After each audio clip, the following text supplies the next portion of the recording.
আজকের আলোচ্য বিষয় হলো টু অটম। টু অটম মানে কি? শরৎ ঋতুকে কেন্দ্র করে লেখা হচ্ছে। জন কিটস লিখেছেন। আমরা জানি জন কিটস একজন এসকেপিস্ট ছিলেন এবং একজন সেন্সুয়ালিস্ট ছিলেন এবং প্রকৃতিপ্রেমী ছিলেন এবং সর্বোপরি একজন রোমান্টিক কবি ছিলেন। ঠিক আছে, জন কিটস। এখানে অটম ঋতুর জন্য একটা ওড লেখা হয়েছে, যেমন ওড টু নাইট অ্যাঙ্গেল হয়, ওড টু ওয়েস্ট উইন্ড হয়, ঠিক সেই রকম ওড টু অটমও হয়। ওড হলো একটা লম্বা চৌড়া কবিতা, যে কবিতাটি কোনো পক্ষীকে, কোনো পাখিকে, কোনো ঋতুকে, কোনো ঝড়কে সমর্পিত করা হয়। এখানে যেমন শরৎকালকে সমর্পিত করা হয়েছে, তাই কবিতার নাম দেওয়া হয়েছে ওড টু অটম, বা সংক্ষেপে টু অটমও বলা হয়, মানে শরৎ ঋতুর প্রতি। টু মানে প্রতি। ঠিক আছে, কে লিখছেন? জন কিটস লিখছেন। ঠিক আছে, এখানে জন কিটস কে ছিলেন আমরা সবাই জানি যে জন কিটস একজন রোমান্টিক কবি ছিলেন, যিনি রোমান্টিক কবি ছিলেন জন কিটস, এবং যিনি খুব কম দিন বেঁচে ছিলেন, বেশি দিন বাঁচেননি। এনার যে ব্যক্তিগত জীবন ছিল সেটা বেশ কষ্টকর ছিল। এনার গার্লফ্রেন্ড একে ছেড়ে দিয়ে চলে গেছিলেন, এনার টিউবারকিউলোসিস রোগ হয়ে গেছিল, এনার ভাই প্যারালাইজ হয়ে যায় এবং টিউবারকিউলোসিসে মারা যায়।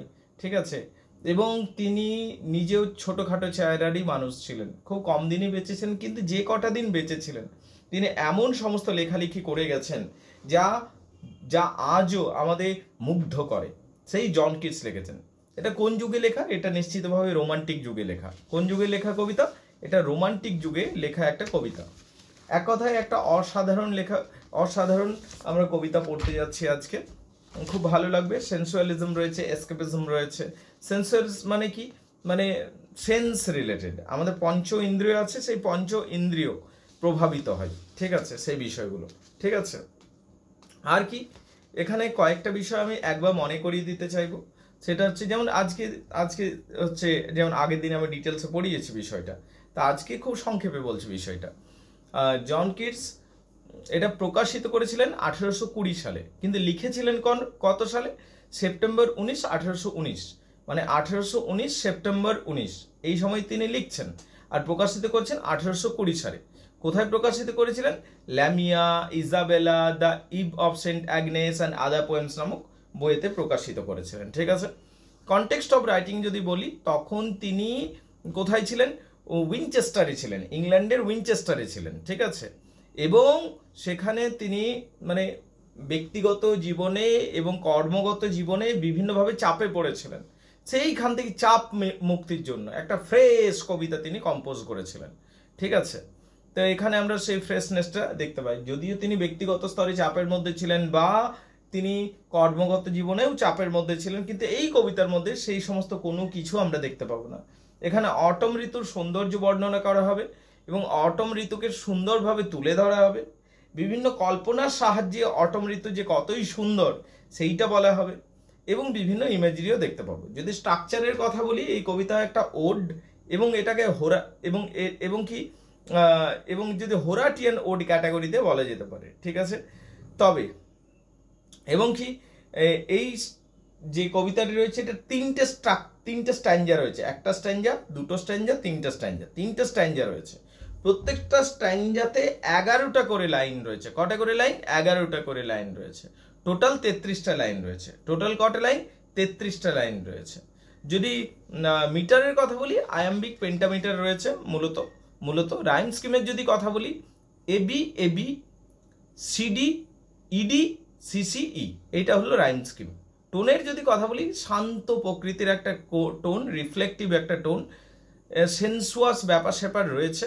ঠিক আছে, ইমাজিরির যদি কথা বলি, প্রচুর রিচ ইমাজিরি ইউজ হয়েছে, মানে কথার মাধ্যমে, বর্ণনার মাধ্যমে চোখের সামনে যেন ছবি ভেসে আসবে। পার্সনিফিকেশন প্রচুর রয়েছে। এখানে শরৎকালকে পার্সনিফাই করা হয়েছে, বারবার ব্যক্তি বা চাষি বা মানুষ হিসাবে তুলে ধরা হবে, যে কখনো ফসল তুলছে, কখনো ফসল লাগাচ্ছে, কখনো ফসল কাটছে, এগুলো দেখা যাবে। এবং প্রচুর সেন্সুয়ালি মানে অ্যাপিল রয়েছে এখানে। কখনো ভিজুয়াল ইফেক্টের কথা বলবে, কখনো অডিটারি কানের কথা বলবে, কখনো ট্যাকটাইল জিহ্বা, ঠিক আছে, যেটা স্বাদ গ্রহণ করি, সেই সমস্ত কথা বলবে। প্রচুর সিম্বলিজমও পাবো কবিতার মধ্যে। ঠিক আছে, এক কথায় এক অনবদ্য কবিতা। মূল থিমের যদি কথা বলি, the beauty and the richness of nature, প্রকৃতির সৌন্দর্যকে উনি তুলে ধরবেন, এইটা প্রথম কথা। দ্বিতীয় কথা হচ্ছে দ্য প্যাসেজ অফ টাইম এইটাকে তুলে ধরবেন, এইটা একটা বড় থিম। এবং কি মর্টালিটি, ঠিক আছে, এই ব্যাপারটা আসবে। দ্য সাইকেল অফ লাইফ, জীবন চক্রটাকেও দেখাবেন এবং ফুলফিলমেন্টের কথাও বলবেন, ঠিক আছে। যদি আমরা বলি যে রিদম অ্যান্ড মিউজিক্যাল, প্রচুর অ্যালিটেশন প্রয়োগ করা হয়েছে, অ্যাসোনেন্স প্রয়োগ করা হয়েছে, ওনোমোটোপিয়া প্রয়োগ করা হয়েছে, ঠিক আছে, বিভিন্ন ধরনের ফিগার স্পিচ ব্যবহার করা হয়েছে। এক কথায় বলতে গেলে এটা একটা ফাইনেস্ট লিরিক্স বটে, ফাইনেস্ট লিরিক্সের আন্ডারে পড়ে, ঠিক আছে। বন্ধু হ্যামিল্টনকে তিনি চিঠি লিখেছিলেন এবং এই শরতের সৌন্দর্যটাকে ব্যাখ্যা করেছিলেন। তাহলে একটা বন্ধু যার নাম ছিল হ্যামিল্টন, সে বন্ধু হ্যামিল্টনকে তিনি চিঠি লিখেছিলেন এবং শরতের প্রকৃতির সৌন্দর্যটাকে তিনি বর্ণনা করেছিলেন, ঠিক আছে। এবং এখানে অটমকে অটমের প্রাকৃতিক সৌন্দর্য, শরতের প্রাকৃতিক সৌন্দর্যটা তুলে ধরা হবে, তার সাথে সাথে শরৎকে ব্যক্তি হিসাবেও কল্পনা করা হবে। তাহলে এই হলো ব্যাকগ্রাউন্ড কবিতার, ঠিক আছে, যেটা সংক্ষেপে বললাম। এবারে কবিতাটাকে লাইন বাই লাইন বোঝা যাক। যেহেতু আগের দিন আমি পড়িয়ে দিয়েছি বিষয়টাকে, আজকে একটু স্পিডে বলবো, ঠিক আছে। Season of mist and mellow of fruitfulness, এই যে বলছে season of mist and mellow of fruitfulness, এটা সামনেটাতে নিজের সুবিধার জন্য একটা শব্দ লিখে নাও, একটা দুটো শব্দ। অটম ইজ এ, এই কথা লিখে নাও। Autumn is a, autumn is a, শরৎকাল হলো একটি। Autumn is a season of mist and mellow of fruitfulness. তাহলে শরৎকাল হলো, অটম ইজ এ সামনে থেকে জুড়তে বললাম লাইনের। অটম ইজ এ, শরৎকাল হলো season of mist and mellow of fruitfulness. Mist মানে কি? কুয়াশা। শরৎকাল হলো কুয়াশা ঋতু, তার কারণ শরৎকালে ওদের ঠান্ডা থাকে এবং কুয়াশাও দেখতে পাওয়া যায়। তাহলে শরৎকাল হলো কুয়াশা ঋতু। অ্যান্ড মিল অফ ফ্রুটফুলনেস, পাকা ফলের ঋতু। মিল অফ ফ্রুটফুলনেস মানে পাকা ফল, এক কথায় মিল অফ ফ্রুটফুলনেস মানে পাকা ফল, ব্যাস, দ্যাটস অল। মিল মানে পাকা, ফ্রুটফুলনেস মানে ফলের সময়।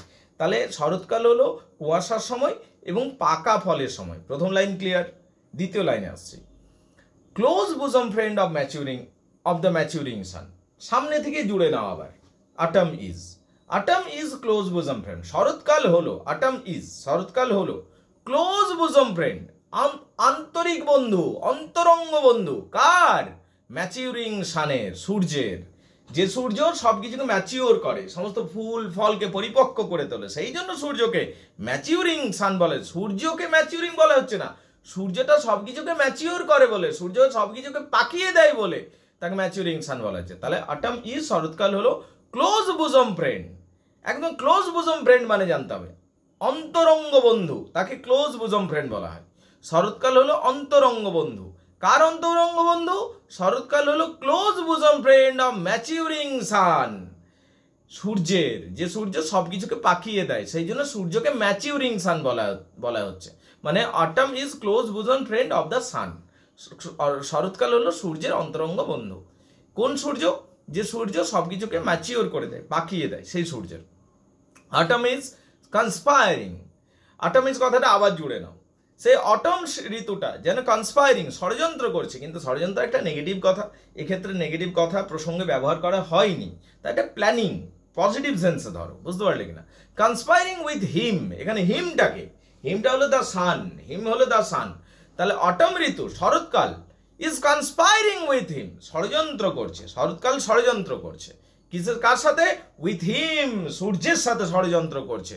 টু লিড অ্যান্ড ব্লিস, যে তাহলে অটম ঋতুটা ষড়যন্ত্র করছে।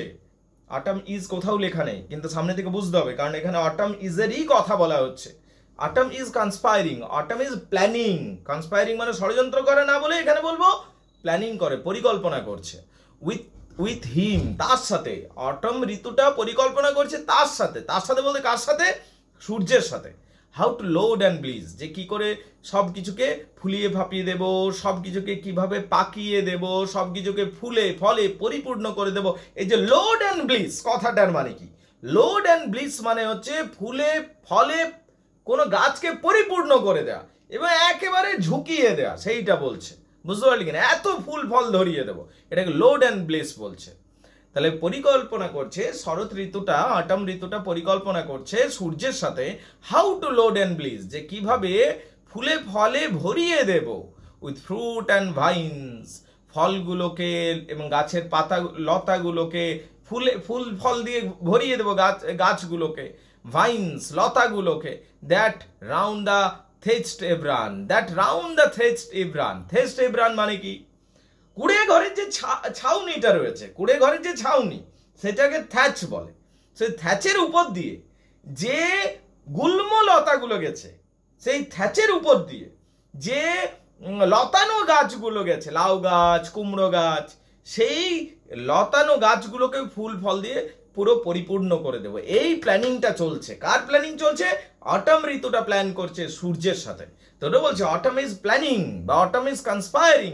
কনস্পায়ারিং নেগেটিভ সেন্সে নয়, পজিটিভ সেন্সে। তাহলে এখানে শরৎ ঋতুটা ষড়যন্ত্র করছেন বা প্ল্যানিং করছে উইথ হিম, সূর্যের সাথে। হাউ টু লোড এন্ড ব্লিজ, যে কি করে আমি ফুলে ফলে পরিপূর্ণ করে দেব কি সমস্ত গাছগুলোকে, ফ্রুট অ্যান্ড ভাইনস। এবং সমস্ত ভাইন মানে কি? What do you mean by vine? Vine মানে হচ্ছে লতানো গাছকে ভাইন বলে। সমস্ত ফল গাছগুলোকে কিভাবে পরিপূর্ণ করে দেব? সমস্ত ভাইনগুলোকে, লতানো গাছগুলোকে, লতা গাছগুলো কিভাবে পরিপূর্ণ করে দেব? যে লতা গাছগুলো, দ্যাট যে লতা গাছগুলো রাউন্ড দ্য থ্যাচ ইব্রান ছুটেছে কুড়ে ঘরের উপর দিয়ে, কুড়ে ঘরের উপর দিয়ে যে লতা গাছগুলো ছুটেছে সেগুলো কি করে ফুলে ফলে পরিপূর্ণ করব, তারই পরিকল্পনা চলছে। দে are planning, they are planning নিজে থেকে জুড়ে নাও। পরের বাক্যে দে আর প্ল্যানিং জুড়ে নাও, তারপরে লিখবো, তারপরে বলবো to bend with the apples. They are planning, এখানে দুই বন্ধু, শরৎ এবং সূর্য, দুই বন্ধু আর প্ল্যানিং, যেন পরিকল্পনা করছে to bend the apples with the most cottage tree. যে ওই সামনে কুটিরের সামনে, কটেজ ট্রি কুটিরের সামনের গাছ, কুটিরের সামনে যে শ্যাওলা ধরা গাছটা আছে, এই দুই বন্ধু পরিকল্পনা করছে সামনের শ্যাওলা ধরা গাছটাকে, যেটা আপেল গাছ, কি করে আপেল দিয়ে পরিপূর্ণ করে দেব। তাহলে দুই বন্ধু দে আর প্ল্যানিং, শরৎকাল এবং সূর্য প্ল্যানিং করছে টু বেন্ড, কি করে ঝুঁকিয়ে দেব গাছটাকে, শ্যাওলা ধরা কুটিরের সামনের শ্যাওলা ধরা গাছটাকে কি করে ঝুঁকিয়ে দেব। কি করে ঝুঁকাবো? অ্যাপেলস দিয়ে দিয়ে। And fill a all fruit with ripeness to the core, এবং সমস্ত ফলগুলো যেগুলো রয়েছে, অ্যান্ড ফিল পরিপূর্ণ করব, অল ফ্রুট সমস্ত ফলগুলোকে পরিপূর্ণ করে দেবো, রাইপনেস টু দ্য কোর একদম পরিপক্ক করে দেবো, পাকা করে দেবো, কোর পর্যন্ত, কোর মানে একদম ভেতর পর্যন্ত একদম রাইপ করে দেবো। তাহলে কি বলছে? And fill all the fruit and ripeness to the core, সমস্ত ফলগুলোকে কিভাবে পাকা করে দেব এবং তার ভেতর পর্যন্ত, কোর মানে শ্বাস, শ্বাস বা ভেতরটা পর্যন্ত কিভাবে পাকা করে দেব তার পরিকল্পনা চলছে। তাহলে কি হচ্ছে? দে আর প্ল্যানিং, তার পরিকল্পনা করছে শরৎকাল এবং এবং এবং সূর্য পরিকল্পনা করছে কি যে কি করে সামনের গাছটাকে ঝুঁকিয়ে দেব এত ফল ফলিয়ে, কি করে প্রত্যেকটা ফলকে পরিপূর্ণ করে দেব, পাকিয়ে দেব, তাদের শ্বাস পর্যন্ত পাকিয়ে দেব। টু সোয়েল দ্য গোড, যে লাউগুলো রয়েছে, গোড মানে কি? গোড মানে লাউ, আর সোয়েল মানে ফুলিয়ে দেওয়া, যে লাউগুলো রয়েছে সেগুলো কি করে ফুলিয়ে ফাঁপিয়ে দেব। অ্যান্ড প্লাম্প, প্লাম্প মানেও ফুলিয়ে ফাঁপিয়ে দেওয়া, সোয়েল মানেও ফুলিয়ে ফাঁপিয়ে দেওয়া, প্লাম্প মানেও ফুলিয়ে ফাঁপিয়ে দেওয়া। বুঝতে পারলে? কি করে লাউগুলোকে ফুলিয়ে ফাঁপিয়ে দেব, অ্যান্ড প্লাম্প, এবং ফুলিয়ে দেব the hazel shell, hazel nut যেগুলো রয়েছে সেগুলোকে কিভাবে বড় করিয়ে দেব, সেই প্ল্যানিং করছে সূর্য এবং এবং শরৎকাল। দেখো কত সুন্দর, যেন একটা ইমেজ, যেন সূর্য এবং শরৎকাল যেন দুই বন্ধু। তাহলে এখানে একটা ইমেজরি ইউজ হচ্ছে, যেমন এখানে একটা পার্সনিফিকেশন ইউজ হচ্ছে উইথ সুইট কার্নেল, এই যেন দুই বন্ধু পরিকল্পনা করছে যে কি করে লাউগুলোকে ফুলিয়ে দেব, কি করে হ্যাজেল নাটগুলোকে, হ্যাজেল সেলগুলোকে ফুলিয়ে দেব, উইথ সুইট কার্নেল, ভেতরটা মিষ্টি শ্বাসে পরিণত করে দেব। কার্নেল মানে শ্বাস। টু শেড বাডিং মোর, এবং আরো বেশি ফুল নিয়ে আসবো। টু শেড বাডিং মোর, বাড মানে কি? কুড়ি, আরো বেশি কুড়ি আনবো, এই প্ল্যানিং করছে। টু শেড বাডিং মোর, আরো বেশি কুড়ি আনার জন্য। অ্যান্ড স্টিল মোর, আরো বেশি করে কুড়ি আনার জন্য। লেটার ফ্লাওয়ার ফর দ্য বিজ, আরো এবং আরো বেশি করে কুড়ি নিয়ে আসবো, এই পরিকল্পনা চলছে। অ্যান্ড স্টিল মোর, আরো বেশি করে কুড়ি আনবো। স্টিল ফ্লাওয়ার্স ফর দ্য বিজ, এবং ফুল সৃষ্টি করব, ফুল নিয়ে আসবো। কাদের জন্য? মৌমাছিদের জন্য, মৌমাছিদের জন্য ফুলের ব্যবস্থা করব। ঠিক আছে, এরা পরিকল্পনা করছে যে কুড়ি নিয়ে আসবো কি করে, আরো বেশি করে। টু সেট বাডিং মোর, বাডিং মানে কুড়ি, মোর মানে বেশি, যে কি করে আরো বেশি করে কুড়ি নিয়ে আসবো। অ্যান্ড স্টিল মোর, আরো বেশি করে কুড়ি নিয়ে আসবো। লেটার ফ্লাওয়ার, যেগুলো কিছুদিন পর ফুলে পরিণত হবে। ফর দ্য বিজ, মৌমাছিদের, বি মানে এখানে মৌমাছি, মৌমাছিদের জন্য। আনটিল দে থিঙ্ক, এবং ততক্ষণ পর্যন্ত ফুল ফলে ভরিয়ে রাখবো যতক্ষণ না পর্যন্ত, আনটিল মানে যতক্ষণ না পর্যন্ত দে থিঙ্ক, এই মৌমাছিগুলো ভাবে, যতক্ষণ না পর্যন্ত মৌমাছিগুলো ভাবে ওয়ান ডেজ উইল নেভার সিজ, যে গ্রীষ্মকাল বোধ হয় আজ আর শেষ হবে না, যতক্ষণ না পর্যন্ত তারা এটা ভাবছে, তাদের ফুল ফলগুলোকে ভরিয়ে রাখবো গাছগুলোকে, যতক্ষণ না পর্যন্ত তারা ভাবে যে ওয়ার্ম ডেজ মানে এই গরমের দিন উইল নেভার সিজ, বোধহয় আর সে থামবে না। গরমের দিন মানে একবার করে অটমকে শীতেরও বলছে, একবার গরমও বলছে, কারণ হচ্ছে মেঘ ঝাওয়ার খেলা থাকে, ঠিক আছে। আনটিল দে থিম, এখানে ওয়ার্ম ডেজ মানে হচ্ছে ওয়ার্মের আরেকটা ইন্টারপ্রিটেশন হতে পারে আরামদায়ক, তার কারণ হচ্ছে ওয়ার্ম তাদের কাছে খুব আরামদায়ক, ইংল্যান্ডের মানুষজনের কাছে আরামদায়ক বা খুশির সময়, সেটাকে ওয়ার্ম ডেজ বলে ওরা, ঠিক আছে। তাহলে মৌমাছিগুলো পর্যন্ত ভাবতে বাধ্য হবে বোধহয় এই আরামদায়ক সময় বা এই আনন্দদায়ক সময় বোধহয় আর কোনোদিনও শেষ হবে না। উইল নেভার সিজ, নেভার মানে কোনোদিনও না, সিজ মানে স্টপ বা বন্ধ, যেন এটা বোধহয় কোনোদিনও বন্ধ হবে না, এইরকম ভাবতে শুরু করবে মৌমাছিগুলো। ফর সামার, তার কারণ গ্রীষ্মের, হ্যাজ ওভারব্রিমড, গ্রীষ্ম হচ্ছে আরামদায়ক ঋতুটা বা মনোরম ঋতু, তাকে ওরা সামার বলে। তার কারণ তাদের মনে হবে যে বোধহয় এই সামার, তাদের মনে হবে যে সামার চলে এসছে, এই আরামদায়ক ঋতুটা। হ্যাজ ওভারব্রিম দেয়ার ক্ল্যামি শেল, তাদের যে সেলগুলো রয়েছে, ঘরগুলো রয়েছে, সেগুলো চ্যাটচেটে ঘর, কারণ মধু ভর্তি আছে, সেইগুলোতে মধু উপচে পড়ছে। তারা ভাববে যে বোধহয় গ্রীষ্ম আর শেষ হবে না, গ্রীষ্ম তো আসেনি, অটম চলছে, কিন্তু তবু তারা ভাববে যে গ্রীষ্ম, তার কারণ এত ফুল ফল ধরেছে, তারা ভাবছে বোধহয় আরামদায়ক সময় গ্রীষ্মকাল চলে এসছে, এবং তারা ভাববে যে বোধহয় আর গ্রীষ্মকাল শেষ হবে না, কেননা এই গ্রীষ্মকাল এখনো পর্যন্ত সমস্ত ফুল ফলকে পরিণত করছে সম্পূর্ণভাবে, এবং এই মৌমাছিদের ঘরগুলো আর মধু রাখার জায়গা নেই, তাদের ক্ল্যামি শেল, তাদের চ্যাটচেটে ঘরগুলো মধুতে ভরে গেছে এবং মধু সেখান থেকে উপচে পড়ছে। এই রকম পরিস্থিতি যতক্ষণ না হচ্ছে এই শরৎকাল বোধহয় যাবে না। এটা হলো তাহলে ফার্স্ট প্যারা। দিস ইজ দ্য ফার্স্ট প্যারা, we have completed this guys. আগের দিনও এটা কমপ্লিট করেছিলাম। এই পর্যন্ত যদি কারোর সমস্যা রয়েছে আমাকে বলো, আমি ব্যাখ্যা করব, বোঝাবো। এরপরে পরের প্যারাতে আসবো। এইটা মূলত আগের দিন হয়েছিল, তাও একটা কুইক রিভিশন নিয়ে নিলাম। এরপরে দ্বিতীয় প্যারাতে আসছি। এর মধ্যে যদি কারো কিছু সমস্যা আছে আমাকে বলো, আমি ভিডিও পজ করছি, কারণ রেকর্ডিংয়ে নিচ্ছি, পজ করছি, তোমাদের যা যা প্রশ্ন আছে বলো, সেগুলো আগে ক্লিয়ার করে দিই, তারপর আমরা আবার দ্বিতীয় প্যারাটা করব। বলো, যেহেতু তোমাদের আর কোনো অসুবিধা নেই, ফার্স্ট প্যারাটা দ্বিতীয় প্যারাতে আসি, ঠিক আছে। দেখো দ্বিতীয় প্যারা এবার শুরু হলো। এখানে তাহলে প্রথম প্যারাতেও অটম, কিন্তু অটমের উপর পার্সনিফিকেশন হয়েছিল। অটম যেন একটা মানুষ, সে সূর্যের সাথে পরিকল্পনা করছে, নিজের বেস্ট ফ্রেন্ডের সাথে, নিজের বেস্টির সাথে পরিকল্পনা করছে যে কি করে সমস্ত কিছুকে ফুলিয়ে ফাঁপিয়ে দেবো, ফুলে ফলে পরিণত করে দেবো, এইগুলো প্ল্যানিং করছিল দেয়ার অলসো। কিন্তু এই প্যারাতে যেন অটম আরোই বেশি মানুষ, এখানে তো পুরোপুরি পার্সনিফিকেশন চলবে এই প্যারাটাতে। দেখো কি বলছে, এখানে প্যারাটা চেঞ্জ হচ্ছে এবার। Who hath not seen thee, thee মানে you, who hath not seen thee, কে তোমাকে দেখেনি। অফেন দাই অ্যামিড দাই স্টোর, কে তোমাকে দেখেনি, যে তুমি বসে আছো শস্য ভাণ্ডারের মধ্যে। মানে এখানে অটম ঋতু যেন একটা চাষি, যে শস্য ভাণ্ডারের মধ্যে রিল্যাক্স ভাবে বসে আছে, শুয়ে আছে, সেই চাষিটা হলো অটম ঋতু। ঠিক সেরকম হচ্ছে হু হ্যাথ নট সিন, কে তো, তার মানে কি অটম ঋতুতে অনেক চাষবাস হয়, সেইটাকে কি সুন্দরভাবে ব্যাখ্যা করছেন দেখো। হু হ্যাথ নট সিন, কে তোমাকে দেখেনি। Oft amid thy corn store, who hath not seen, কে তোমাকে দেখেনি। অফেন অ্যামিড দাই স্টোর, যে তুমি শস্য ভাণ্ডারের মধ্যে রয়েছো। হু হ্যাথ নট সিন, কে তোমাকে দেখেনি, যে তুমি শস্য ভাণ্ডারের মধ্যে রয়েছো, কে তোমাকে দেখেনি, যে তুমি শস্য ভাণ্ডারের মধ্যে রয়েছো। মধ্যের ইংরেজি হচ্ছে অ্যামিড, স্টোর মানে হলো ভাণ্ডার, স্টোর মানে হলো ভাণ্ডার, ঠিক আছে, ওকে। হ্যাঁ, হ্যাথ মানে হলো হ্যাজ, হ্যাথ, এই যে হ্যাথ বলি না, আজকে আমরা হ্যাজ যেটা বলছি, আগেকার দিনে সেটাকে হ্যাথ বলা হতো। তাহলে হু হ্যাথ নট সিন, কে তোমাকে দেখেনি, এবং হু হ্যাথ নট সিন, কে তোমাকে দেখেনি।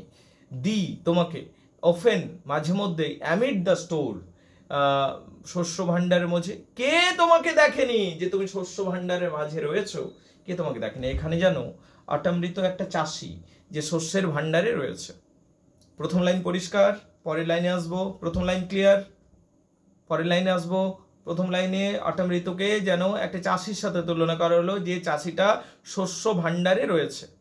সামটাইমস, কখনো কখনো। হুএভার সিক অ্যাব্রড, কখনো কখনো কেউ, হুএভার যে কেউ, সামটাইমস মানে কখনো কখনো, কখনো যদি কেউ, হুএভার মানে কেউ, তাহলে কখনো যদি কেউ, সামটাইমস হুএভার, কখনো যদি কেউ, সিক অ্যাব্রড, কেউ যদি শহরের বাইরে আসে, শহরের বাইরেটাই এখানে অ্যাব্রড, এখানে বিদেশ নয়। অ্যাব্রড মানে এখানে মাঠ ঘাট গ্রাম্য অঞ্চল, কারণ শহরের মানুষের কাছে ওইটাই বিদেশ, বুঝতে পারলে কিনা। তাহলে কি বলছে, সামটাইমস হুএভার, যদি কখনো কেউ কখনো, সিক অ্যাব্রড, কেউ কখনো মাঠে ঘাটে গেছে, মাঠে ঘাটে অ্যাব্রড, অ্যাব্রড মানে বিদেশ, এখানে বিদেশ নয় কিন্তু এখানে গ্রাম্য অঞ্চল, কেউ যদি কখনো গ্রাম্য অঞ্চলে যায়, সামটাইমস কখনো কখনো, হুএভার কেউ, সিক অ্যাব্রড, কেউ যদি মাঠে যায়, মে ফাইন্ড হয়তো তোমাকে দেখতে পাবে, হয়তো খুঁজে পাবে, মে ফাইন্ড, মে মানে হয়তো বা, ফাইন্ড মানে খুঁজে পাবে, তোমাকে হয়তো খুঁজে পাবে, দি তোমাকে, তোমাকে খুঁজে পাবে, সিটিং কেয়ারলেস, যে তুমি ওখানে বসে আছো, কেয়ারলেস অবস্থায় বসে আছো, অনেক গ্রিনারি ফ্লোর, শস্য ভাণ্ডারের উপর, যে তুমি সেখানে বসে আছো কিসের উপর, শস্য ভাণ্ডারের উপর তুমি বসে আছো, এইটা হয়তো কেউ তোমাকে দেখলেও দেখতে পেতে পারে, বুঝতে পারলে কিনা। তাহলে কি এখানে বলা হলো, এখানে হলো চাষি, এখানে চাষির মতো। দাই হেয়ার, তোমার চুলটা হালকা ভাবে, সফট লিফটেড, হালকা ভাবে উঠছে, ঠিক আছে। তাহলে এখানে একটা চাষির মতো তুলনা করলো, যে চাষিটা শস্য ভাণ্ডার মাঝে বসে আছে, কেয়ারলেস অবস্থায় বসে আছে, সিটিং, চাষিরা চাষবাস করে ক্লান্ত হয়ে কেয়ারলেস অবস্থায় শস্য ভাণ্ডার মাঝে বসে থাকে, ঠিক সেইভাবে চাষির মতো বসে আছে। এবং কি আরেকবার ইমেজরি ইউজ করেছে, এটা অন্য ইমেজরি, তোমাকে দেখে মনে হচ্ছে তুমি সেই চাষিটার মতো বা সেই স্ত্রী চাষিটার মতো, যে কুলো দিয়ে ফসলগুলো ঝাড়ছে এবং তার হাওয়াতে চুলগুলো তোমার নড়ে নড়ে যাচ্ছে। দেখো বলছে, দাই হেয়ার, তোমার, দাই মানে তোমার, হেয়ার মানে চুল, তোমার চুল সফট লিফটেড, হালকাভাবে উড়ছে, হালকাভাবে উড়ছে, তোমার চুলগুলো হালকাভাবে উড়ছে, from the winnowing wind. Winnowing wind মানে কি, এটা ধরো কুলো, এইটা ধরো কুলো, এবার কিছু জিনিস দেখেছি, এই যে করছি এটাকে উইনোয়িং বলা হয়, আর উইন্ড এখান থেকে যে বাতাসটা বের হচ্ছে সেটা উইনোয়িং উইন্ড। চাষবাসের ক্ষেত্রে কুলো দিয়ে, যে কুলাটা থাকে সেইটা দিয়ে আমরা ফসলগুলোকে এইরকম এরকম করি, এবং যেটা হাওয়াটা বার হয় সেখান থেকে চুলটা হালকাভাবে নড়ছে, সেই ইমেজরিটাকে ইউজ করা হচ্ছে এখানে। তাহলে বলছে দেখো, দাই হেয়ার, তোমার চুল, সফট লিফটেড, হালকাভাবে উঠছে, বাই উইনোয়িং উইন্ড, ওই কুলোর হাওয়াতে, বুঝতে পারলে কিনা, উইনোয়িং উইন্ড ব্যাপারটা বুঝতে পারলে তো, হালকা বাতাসে। তাহলে এই উইন্ড পর্যন্ত দেখে নাও, কার কি অসুবিধা আছে বলো আমাকে, উইন্ড পর্যন্ত দেখে নাও। দেখো এর পরের অংশে আসছি, তাহলে তোমাদের এই অংশটা ক্লিয়ার হয়ে গেছে, পরের অংশে আসছি। তাহলে এখানে তুলনা করা হলো অটম ঋতুকে একটা চাষির সাথে, যে শস্য ভাণ্ডার মাঝে বসে আছে এবং কুলো দিয়ে ঝাড়াই করছে এবং সেই হাওয়াতে তার চুলগুলো নড়ে নড়ে যাচ্ছে, ঠিক আছে, একটা মহিলা চাষির কনসেপ্ট সম্ভবত। বা অর কিসের সাথে, on half reaped furrow, sound asleep, half reaped, half মানে অর্ধেক, রিপ্ট মানে কাটা, শস্য কাটা, যে কাস্তে দিয়ে কাটে শস্যগুলোকে রিপিং বলা হয়, তা হাফ রিপ, যে অর্ধেকটা শস্য কাটার পর, ফারো, ফারো হচ্ছে মাঠটা যেটা কর্ষণ করা হয়েছে সেটাকে ফারোইং বলে, সাউন্ড স্লিপ, যে চাষবাস করে ওই শস্য কেটে কেটে, শস্য কেটে কেটে বা কর্ষণ করার পর চাষি ঘুমিয়ে দিয়েছে, যে সেই ইমেজরিটাকে বলছে তুমি হলে সেই চাষিটার মতো, যে অর্ধেকটা ফসল কেটে সাউন্ড স্লিপ মানে গভীর নিদ্রারত রয়েছে, সাউন্ড স্লিপ মানে গভীর নিদ্রায়, drowsy with fume of poppies, drowsed বা তুমি তন্দ্রাচ্ছন্ন হয়ে গেছো, ড্রাউজ মানে ঝিমানো, তন্দ্রাচ্ছন্ন, তুমি তন্দ্রাচ্ছন্ন হয়ে গেছো, উইথ কি দিয়ে, with the fume of puppies, fume মানে পারফিউম, ফিউম মানে পারফিউম গন্ধ, পাপিজ মানে আফিং গাছের গন্ধে তুমি ঘুমন্ত হয়ে পড়েছো, আফিং গাছের গন্ধে তুমি ঘুমন্ত হয়ে পড়েছো, বুঝতে পারলে, এইটাকে বলছে। তা ড্রাউজ তুমি নিদ্রাচ্ছন্ন বা ঘুম ঘুম ভাব চলে আসছে, উইথ ফিউম অফ পাপিজ, আফিং এর সুগন্ধে, হোয়াইল দে দাই হুক, যেখানে তোমার কাস্তাটা, স্পিয়ার দ্য নেক্সট সোয়াথ, যেখানে কাটছে, স্পিয়ার মানে কাটা, স্পিয়ার মানে কাটা, স্পিয়ার মানে কাটা, স্পিয়ার মানে কাটা, দ্য নেক্সট সোয়াথ, নেক্সট লাইনটা কেটে দিচ্ছে, ফসলের নেক্সট লাইনটা কাটছে, and still twin flowers and all is twin flowers, ওখানে টুইন ফ্লাওয়ার্স মানে ঘাসের কথা বলা হচ্ছে, খেয়াল রাখবে, টুইন ফ্লাওয়ার্স মানে হচ্ছে ঘাসের কথা বলা হচ্ছে, তাহলে বলছে তুমি হলে সেই চাষিটার মতো যে কাস্তা দিয়ে অনেক কিছু কাজ কাটাকাটি করার পর ক্লান্ত হয়ে ঘুমিয়ে আছো। ওখানে একটা আফিং গাছ রয়েছে, আফিং গাছ, পাপিজ, পাপিজ মানে হচ্ছে আফিং, পোস্তু গাছ, ঠিক আছে, যেখান থেকে ঘুম ঘুম সব স্মেলিং আসে, বুঝতে পারলে? তুমি আফিং গাছের কাছে থাকলেই তোমার মধ্যে একটা নেশা নেশা ভাব আসবে, তুমি ঘুমিয়ে যাবে। তো আফিং গাছের গন্ধ আসছে। ওয়াইল দাই হুক, তোমার কাস্তাটা, স্পিয়ার দ্য নেক্সট, কাটছে, next swath and all its twined flowers, তোমার কাস্তাটা কেটে যাচ্ছে সমস্ত ঘাসগুলোকে। টুইন ফ্লাওয়ার্স মানে ঘাস। অ্যান্ড সামটাইমস, এবং কখনো কখনো, লাইক এ গ্লিনার, কখনো কখনো গ্লিনার, গ্লিনার মানে কি? কালেক্টর, যে ফসলগুলো ঝাড়াঝাড়ি হয়ে গেছে এবার ওটাকে মাথায় নিয়ে বাড়ি যাবে, তাকে গ্লিনার বলে। অ্যান্ড সামটাইমস, এবং কখনো কখনো, লাইক এ গ্লিনার, একটা কালেক্টরের মতো, মানে যে ফসলগুলো মাথায় বোঝা করে নিয়ে যায় তাকে গ্লিনার বলা হয়। তুমি গ্লিনারের মতো কি করছো? দাও, দাও মানে তুমি, ডাস্ট কিপ, ডু ডাজ একই জিনিস, বুঝতে পারলেন? ডাস্ট একই। অ্যান্ড সামটাইমস, কখনো কখনো, লাইক এ গ্লিনার, গ্লিনারের মতো, দাও তুমি, গ্লিনারকে যে মাথায় বোঝা নিয়ে যায় তাকে গ্লিনার বলে। কখনো কখনো তুমি আবার গ্লিনারের মতো, দাও তুমি, ডাস্ট কিপ, কিপ মানে রাখা, তুমি মাথায় রেখেছো, স্টেডি, স্থিরভাবে, স্টেডি মানে স্থির, স্থিরভাবে রেখেছো, দাই ল্যাডেন হেড, তোমার বোঝাটাকে রেখেছো, দাই ল্যাডেন হেড, এবং তোমার মাথাটা খানিকটা ঝুঁকে পড়েছে, ওই ভারে, ভারে তুমি ঝুঁকে পড়েছো, অ্যাক্রস দ্য ব্রুক, এবং তুমি নদী পার করছো। এই শরৎ ঋতুকে এইরকম একটা ইমেজের সাথে তুলনা করলো যে তুমি হলে, হে শরৎ ঋতু, তুমি হলে কিসের মতো জানো? এখানে, এখানে সেই অটম, তুমি হলে সেই গ্লিনারটার মতো যে যে মাথায় বোঝা নিয়ে যায়, ঠিক আছে, ডাস্ট কিপ স্টেডি, এবং মাথা স্থির রেখে নদী পার করে যায়, ঠিক সেই রকম। এবং লেডেন হেড, মাথাটা একদিকে ঝুঁকে থাকে কিন্তু স্থির থাকে, আর সে গড়গড় করে চলে এবং নদী পার করে দেয়, ঠিক সেই চাষিটার মতো তোমাকে মনে হচ্ছে। And across the brook, brook মানে নদী, ব্রুক মানে নদী বা রিভার, হ্যাঁ ঠিক বলেছ। অ্যাক্রস মানে পার করে দেওয়া। তাহলে এখানে আটামকে তুলনা করা হলো গ্লিনারের সাথে, যে মাথায় বোঝা নিয়ে যায় এবং বোঝা নিয়ে মাথাটা একদিকে কাত করে, একদিকে স্টেডি স্থির থাকবে কিন্তু মাথাটা একটু সাইডে, লেডেন হেড, একটু ঝুঁকে পড়ে এবং তারপর সোজা নদী পার করে যায়, ঠিক সেই রকম তুমি রয়েছো। ব্রুক পর্যন্ত দেখে নাও, কার কি অসুবিধা আছে বলো? ব্রুক মানে নদী, তাহলে স্টেডি, স্টেডি মানে স্থিরভাবে, দাই মানে তোমার, লেডেন হেড মানে ঝুঁকে পড়া মাথা, অ্যাক্রস মানে পার করে, এ ব্রুক মানে নদী। তাহলে কি হলো? তুমি গ্লিনারের মতো মাথাতে বোঝা রাখো, তোমার মাথাটা একটু ঝুঁকে পড়ে কিন্তু তুমি তোমার বোঝাটাকে স্থির রাখো আর সোজা তুমি নদী পার করে দাও। সমান, বলো এই পর্যন্ত ক্লিয়ার কিনা?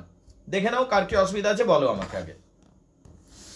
Or by a cider press, বা, অর মানে অথবা বা by a cider press, cider press ব্যাপারটা বুঝতে হবে। শোনো, আপেলের যে রস বের করা হয়, আপেলগুলো দেওয়া হয়েছে, মেশিন চালানো হয়েছে, ঠিক আছে, রস বার হচ্ছে, টুপ টুপ টুপ টুপ করে পড়ছে। একজন চাষি সেই শেষ বিন্দু রসটা যে পড়বে সেইটার জন্য অপেক্ষা করে রয়েছে, সেই ইমেজরিটাকে তুলে ধরা হচ্ছে। বলছে হে শরৎকাল, তুমি হলে সেই চাষিটার মতো যে আপেলগুলোকে সাইডার প্রেসে দিয়েছে, সাইডার প্রেস মেশিনটা যেখানে প্রেসিং করে ওই আপেলের রস বের করা হয়, তুমি হলো সেই চাষিটার মতো।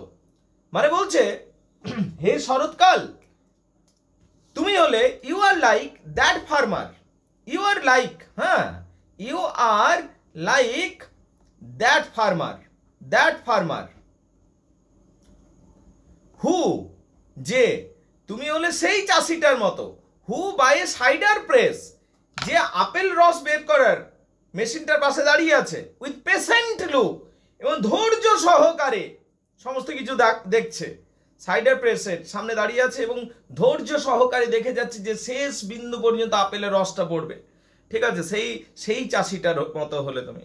দাও ওয়াচেস, তুমি দেখে যাচ্ছ, দাও মানে তুমি, ওয়াচেস মানে দেখে যাচ্ছ, দ্য লাস্ট উজিং, শেষ বিন্দু পর্যন্ত টুপ টুপ টুপ টুপ করে পড়ছে, লাস্ট উজিং পর্যন্ত, আওয়ার্স বাই আওয়ার্স, ঘন্টার পর ঘন্টা তুমি যে দেখে যাচ্ছ, দাও ওয়াচেস্ট, তুমি এটা দেখে যাচ্ছ, লাস্ট উজিং, শেষ রসটা বের হওয়া পর্যন্ত, আওয়ার্স বাই আওয়ার, ঘন্টার পর ঘন্টা তুমি দেখে যাচ্ছ। এইটা হলো এই চাষিটার মতো তুমি হয়ে রয়েছো হে শরৎকাল। তাহলে হে শরৎকাল তুমি হলে সেই চাষিটার মতো যে শস্য ক্ষেত্রে রিল্যাক্স ভাবে শুয়ে আছে। হে শরৎকাল তুমি হলে সেই চাষিটার মতো যে কুলো দিয়ে ফসল ঝাড়ছে এবং তার হাওয়াতে চুলগুলো হালকা হালকা নড়ে যাচ্ছে। হে শরৎকাল তুমি হলে সেই চাষিটার মতো যে শস্যে যে খেতে অনেক কিছু কাটাকাটির পর শান্তভাবে শুয়ে আছে। হে শরৎকাল তুমি হলে সেই চাষিটার মতো যে মাথায় বোঝা নিয়ে নদী পার করে যাচ্ছে, মাথাটা একদিকে স্থিরভাবে কাত রেখে নদী পার করে দিচ্ছে, সেই চাষিটার মতো। হে শরৎকাল তুমি হলে সেই চাষিটার মতো যে আপেলের রস বার করছে এবং ধৈর্য সহকারে শেষ বিন্দু পর্যন্ত সেটাকে সংগ্রহ করছে। ঘন্টার পর ঘন্টা ধৈর্যের সাথে তুমি দেখে যাচ্ছ, তুমি হলে সেই শরৎকাল। এখানে পুরোপুরি চাষির ইমেজের ব্যবহার করা হয়েছে। শরৎকালকে পুরো বিভিন্ন চাষিদের যে ফার্মিং অ্যাক্টিভিটিস গুলো থাকে সেইগুলোর সাথে রিলেট করে দেওয়া হয়েছে শরৎকালকে। এই পর্যন্ত বলো, বুঝতে পারলে? কোথায় কি অসুবিধা আছে বলো। ওকে, তারপর শুরু করলাম।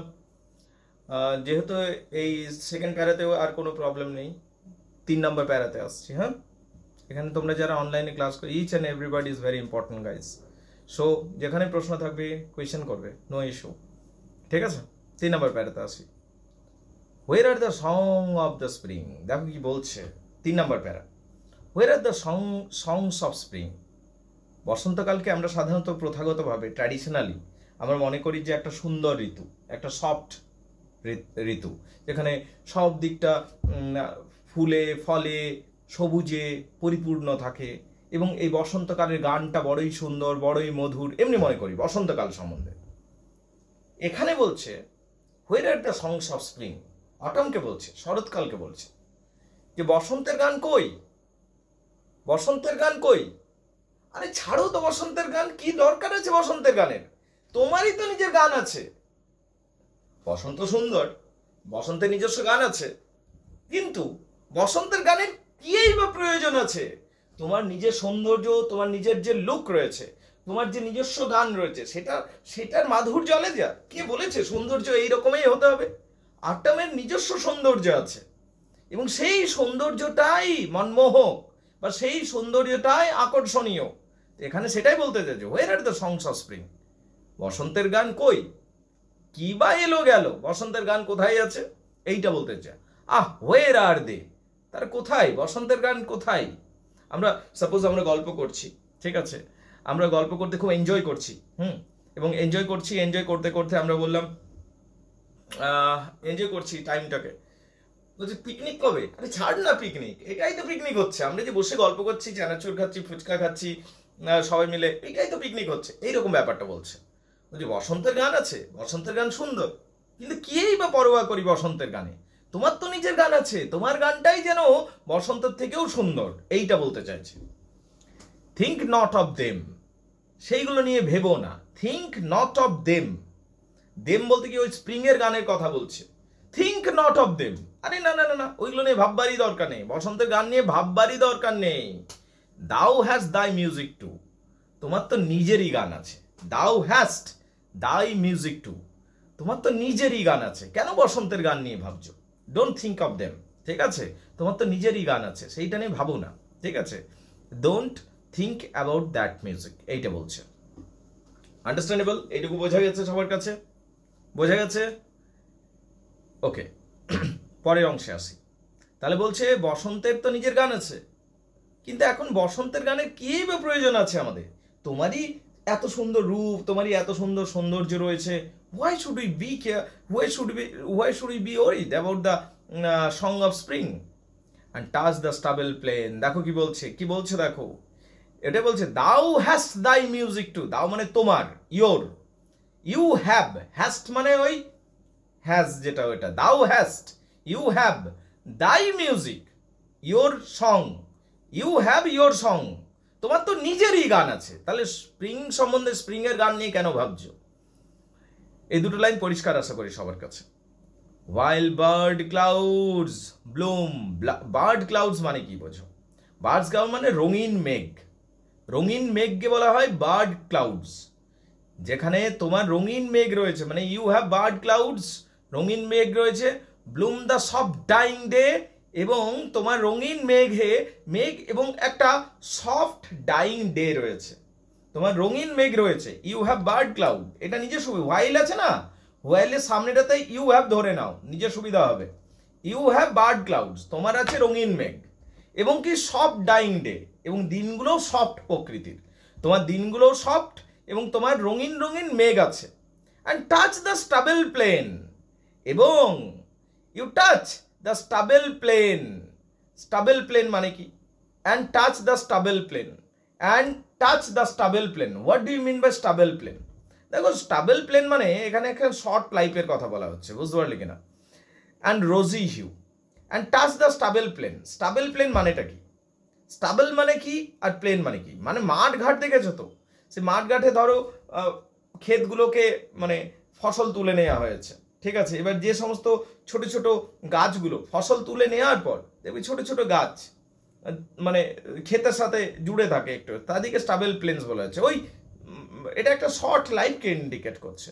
তাহলে বলছে দেখো ইউ হ্যাভ বার্ড ক্লাউডস, তোমার রঙিন মেঘ আছে, অ্যান্ড সফট ডাইং ডে আছে, এবং তোমার দিনটাও খুব সফট প্রকৃতির।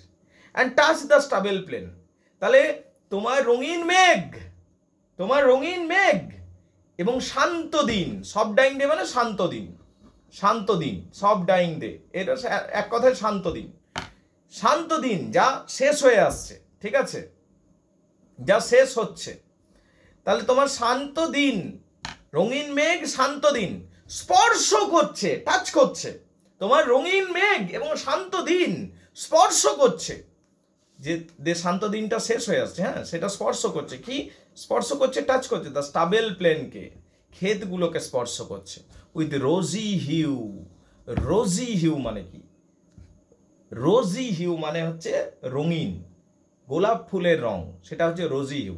সন্ধ্যা হয়ে আসছে, আসলে সেটাই হচ্ছে না, সফট ডাইং ডে মানে হচ্ছে আলো কমে আসছে, সন্ধ্যা হয়ে আসছে, তাহলে তোমার রঙিন মেঘ রয়েছে, তোমার সন্ধ্যা হচ্ছে, এবং সেই রঙিন মেঘ সন্ধ্যা হওয়া সেটা স্পর্শ করছে ক্ষেতগুলোকে, টাচ করছে মানে স্পর্শ করছে ক্ষেতগুলোকে।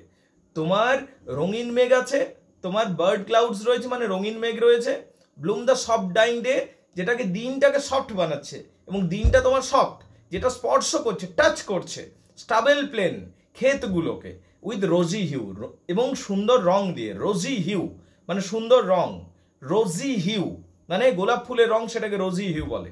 তো সেই রোজি হিউ মানে সব দিকটা যেন সে লাল হয়ে যাচ্ছে, সেই রকম রঙে রাঙা হয়ে গেছে, এটা বলছে। এই হিউ পর্যন্ত দেখে নাও, কোথাও কিছু কোয়েশ্চেন থাকলে থাকতে পারে, আমাকে জিজ্ঞেস করো, কমান। ওকে, পরের অংশে আসা যাক।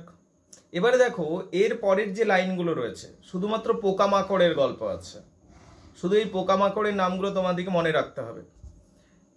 বলছে then in a wealthful code, then in a wealthful code, এই যে দেন, তারপর বলছে এই ঋতুতে আমরা কি শুনতে পাই, এই ঋতুটাতে আমরা কি শুনতে পাই, ইন দিস অটাম ঋতু আমরা কি শুনতে পাই, ওয়েলফুল। ওয়েলফুল মানে জানতে হবে দুঃখী, মানে স্যাড, আমরা দুঃখ বিষণ্ণ। কোড মানে কি? মানে সমবেত গান, আমরা একটা সমবেত গানও শুনতে পাই, এই অটাম ঋতুতে আমরা একটা সমবেত গানও শুনতে পাই। কোড মানে সমবেত গান। কার সমবেত গান? আমরা একটা সমবেত গানও শুনতে পাই, কার? স্মল ন্যাটস, যে ন্যাটসগুলো রয়েছে মানে ছোট ছোট পোকা, সেগুলো তাদের মানে পোকাগুলো সব চিৎকার করে এবং মন তারা যেন আর্তনাদ করছে, ঠিক আছে। তাহলে এই অটাম ঋতুতে আমরা সমবেত সঙ্গীত শুনতে পাই। কাদের সমবেত সঙ্গীত? যে পোকামাকড়গুলো তারা যেন এখানে গান গাইছে। এবং দ্য রিভার সোয়ালো, এখানে যে নদীটা আছে সেই নদীটার মধ্যে এমং মানে মধ্যে, রিভার মানে নদী, সোয়ালো ঠিক আছে, স্যালো, এখানে নদীর মধ্যে থেকে যেন পোকামাকড়গুলো এখানে গান গাইছে। বর্ন অ্যাফ্লোট, কেন গান গাইছে? তার কারণ শোনো, তার কারণ পোকাগুলো হাওয়াতে একবার এই দিকে হচ্ছে একবার এই দিকে হচ্ছে, পোকাগুলো ছোট ছোট, দমকা হাওয়া বইছে, আটামের বাতাস, সেখানে পোকাগুলো চিৎকার করছে। সেই জন্য among the river shallow borne afloat, তাদেরকে বহন করে নিয়ে যাচ্ছে দমকা হাওয়া। Or sinking in the light and wind lives and dies, তারা তারা বাতাসে, হালকা বাতাসে তারা এই দিক ওই দিক যাচ্ছে, কখনো ডুবছে কখনো উঠছে।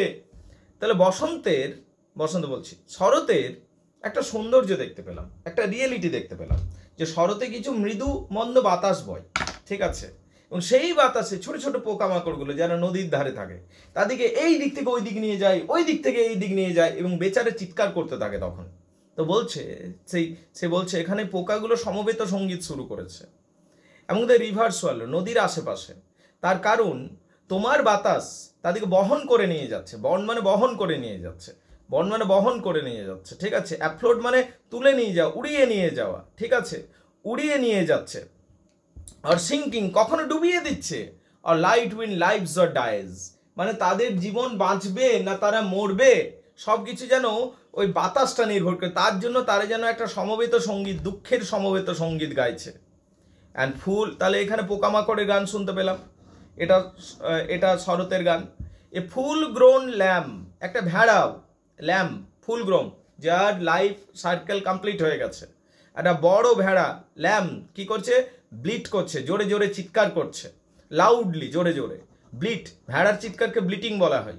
ফ্রম হিল, পাহাড়ের কোল থেকে চিৎকার করছে, বুঝতে পারলি কি না, পাহাড়ি অঞ্চল থেকে ভেড়াতে গান করছে। তাহলে কি এগুলো হচ্ছে অটমের সঙ্গীত, যেখানে ছোট ছোট পোকাগুলো চিৎকার করবে সমবেত স্বরে। এখানে একটা পূর্ণবয়স্ক ভেড়া গান শুরু করবে একটা পাহাড়ি অঞ্চল থেকে। হেজ ক্রিকেট, ঝিঞ্জি পোকাগুলো গান গাইবে। হেজ ক্রিকেট মানে ঝোপঝাড়ির ঝিঞ্জি পোকা, এরা গান গাইবে। And now treble soft, treble soft মানে উচ্চ স্বরে, একদম হাই পিচ সাউন্ডে, ঠিক আছে। রবিন এবং red breast whistle, Robin red breast বলে পাখি রয়েছে, তারা উচ্চ স্বরে গান গাইবে। উইথ ট্রেবল সফট, উচ্চ স্বরে, রবিন রেড ব্রেস্ট, এখানে রেড ব্রেস্ট বলে বার্ড রয়েছে, তারা গান গাইছে। ফ্রম দ্য গার্ডেন এরপ্ট, বাগানের উঁচু জায়গা থেকে তারা গান শুরু করবে। অ্যান্ড গ্যাদারিং সোয়ালোজ, এবং হাজার হাজার ঝাঁক ঝাঁক সোয়ালো পাখি, যারা মাইগ্রেটরি বার্ড, যারা এক জায়গা থেকে অন্য জায়গায় উড়ে উড়ে যায় এই সময়, তারা ঝাঁকে ঝাঁকে টুইটারিং, কিচিরমিচির করবে স্কায়ে, আকাশের মধ্যে। এইটাই হলো অটম ঋতুর সং। অটম ঋতুরই এত সুন্দর বৈচিত্র্যপূর্ণ গান আছে, তাহলে আমরা স্প্রিং এর গানকে কেনই মনে করবো এবং স্প্রিং এর গানকে কেনই মিস করব। অটমের গানটাই এত বৈচিত্র্যপূর্ণ, এতই সুন্দর, যেখানে অটমের সঙ্গে আমরা কি দেখতে পেলাম, এখানে ছোট ছোট পোকামাকড়রা সমবেত সঙ্গীতে গান গাইছে, দুঃখের গান গাইছে নিশ্চিতভাবে। এখানে আমরা দেখতে পাবো যে এখানে পূর্ণবয়স্ক ভেড়াতে গান শুরু করেছে পাহাড়ি জায়গা থেকে। এখানে আমরা দেখতে পাবো ঝিঁঝি পোকাগুলো ঝোপঝাড় থেকে গান শুরু করেছে। এখানে আমরা দেখতে পাবো উচ্চস্বরে রেড ব্রেস্ট পাখিগুলো গান শুরু করেছে। এখানে আমরা দেখতে পাবো যে এখানে সোয়ালো পাখিগুলো, হাজার হাজার সোয়ালো পাখি যারা মাইগ্রেটরি বার্ড, তারা অন্য জায়গায় উড়ে যাচ্ছিল, তারা আকাশে টুইটারিং করতে শুরু করেছে। তাহলে যখন এত বৈচিত্র্য রয়েছে শরতের, আমরা কেনই বা পরোয়া করব, কেনই বা কিছু ভাববো? So this is the point, বুঝতে পারলে, কেনই বা স্প্রিংকে মিস করব? তার কারণ autumn has its own beauty and own beautiful song. কবিতা কমপ্লিট। এইবারে তোমাদের কোথায় কি প্রবলেম আছে, কোন জায়গাটা বুঝতে পারোনি, আমাকে এবার বলো, কবিতাটা দেখে নাও, বলো। By the way guys, Calcutta ইউনিভার্সিটির পড়াচ্ছি, অনলাইনে সরাসরি ক্লাস হচ্ছে, সেখান থেকে আমি তোমাদের সাথে কথা বলছি। ওদিকে একটু জিজ্ঞেস করতে বললাম, ওরা রিড করছে, ওরা এরপর আমাকে প্রশ্ন করবে, আমি ওদের বিভিন্ন কোয়েশ্চেন্স এবং কোয়ারিগুলো ক্লিয়ার আপ করবো। বাই দ্য ওয়ে, তোমরা যদি অনলাইনে জুড়তে চাইছো, ক্যালকাটা ইউনিভার্সিটি পড়াশোনা করছি, if you want to join us guys, you can join us. WhatsApp video কলিংয়ের মতোই আমরা পড়াশোনা করব, ওইভাবে হবে, রেকর্ডেড ক্লাসও থাকবে, প্রত্যেকটা পড়ার ডিটেলস বুঝবো, প্রথম জিনিস। 2 নম্বর বিষয় হচ্ছে ভালো ভালো নোটস। এই যে নোটসগুলো আমরা রেডি করি, প্রিপেয়ার করি, ঠিক আছে, এই নোটসগুলো যেগুলো পরীক্ষায় লিখতে হবে তোমাকে, এগুলো ভালো করে বুঝবো এবং এখান থেকে আসবে। 3 নম্বর হচ্ছে সাজেশনও নেবো আমরা, তাহলে কি পরীক্ষাতে তোমার সব দিক থেকে ভালো রেজাল্ট হবে। সো যদি জুড়তে চাইছো, ফোন নাম্বার শেয়ার করলাম গাইজ, 8926939467, শুধুমাত্র দুটোই ইউনিভার্সিটি গাইজ, ক্যালকাটা ইউনিভার্সিটি এবং সিধু কানু বিরসা ইউনিভার্সিটি। ক্যালকাটা ইউনিভার্সিটি এবং Sidhu Kanu Birsa university. Sir borne aloud মানে কি? 1 মিনিট দাঁড়াও ম্যাডাম। তো যারা আমার সাথে জুড়তে চাইছো you can join us guys. Phone number আরেকবার শেয়ার করলাম 8926939467। Thank you very much indeed guys. Good night.